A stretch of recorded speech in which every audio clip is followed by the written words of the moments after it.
Sorry అక్క. అంటే నేను నార్మల్గానే పెట్టాను. అంటే నువ్వు అలాగా అంటున్నావేమో, డబ్బుల కోసం అలానే అంటున్నావేమో. అంటే ఇందులో డబ్బులు వస్తాయి కదా, వేరే దాంట్లో కొన్నావేటి, ఇందులో బోల్డెన్ని బెనిఫిట్స్ ఉన్నాయి, కొట్టు మీద కొనేవి కదా, రోజు సబ్బు పేస్ట్ కొనుక్కుంటా కదా, వాళ్ళకి బాగానే వస్తున్నా డబ్బులు, ఇంట్లో ఇబ్బందిగా ఉంది, ఇస్తే బాగుండు అని పెట్టాను అనమాట. ఇంకా చాలామంది వాళ్ళ గురించి కూడా పెడతాను. నీకు నార్మల్గా పెట్టిన అంతే, నువ్వు ఫీల్ అవుతాను కాదు. అంటే వేరే దేశంలో ఉన్నాడని ఫీల్ అయ్యాను కదా,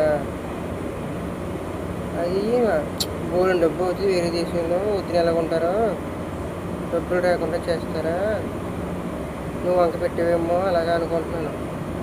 లేకపోతే మెయింటెనెన్స్ బోర్డు అంత అవుద్ది కదా, కోపం వచ్చి డబ్బులు ఇస్తావని అన్నాను అంతే.